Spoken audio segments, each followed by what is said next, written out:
كان قاعد اشوف انا القصة مو قصة شريف. اي القصة في 100 حرامي و2600 منافق، وقول مليون انتهازي وواحد عبيط.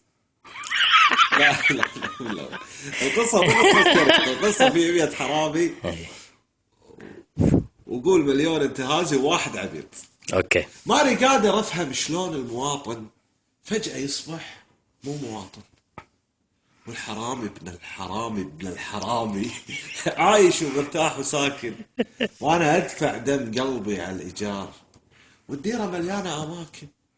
ودي افهم ليش ما تعمر بلادي، ليش ما تتغير اشكال المعاهد والمسارح والنوادي، ليش صار البوق عادي، ليش صار الكذب عادي، ليش صرنا بكل شيء احنا الاخير وصار عادي، ليش زحمة بكل مكان، ليش هوشة بكل مكان، ليش فوضى بكل مكان، ليش صرنا لما نطلع يا نوقف او نمشي على حارة الامان، ليش اسافر للعلاج، ليش ما نلقى وظايف، ليش قسمتوا الشواطئ، ليش رغم العز والنفط ما منكم امان. ودي افهم، ودي اسأل، ودي اكتب، ودي اصارخ، ودي، لكن انا واحد ما اخوض، صدق والله ما اخوض، بس يعني يتسلى. مرة اكتب على الرواتب، مرة اكتب على القروض، وانصح اي واحد يخربط، لا تخربط والله يتلونك.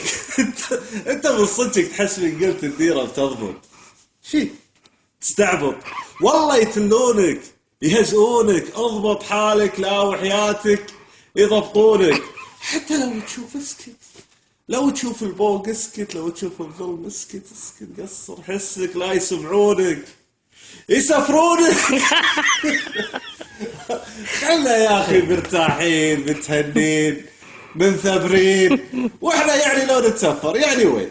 يا مناك يا مناك، متنعلين متنعلين، يا يطلع لك جيش النصرة ولا بويه الجيش الحر، ولا فجأة تلقى نفسك قاعد يم الحوثيين. أما لو الحوثيين يستدعونك ولا عند البشمركة ولا داعش يصيدونك.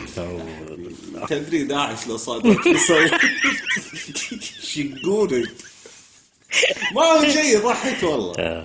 يا ترضى بالظلم وتسكت، يا تفهم اللعبة وتنطم، يا بوسط الفوضى يقطونك وانت اختار، يا تصير كلب ولا يا عمي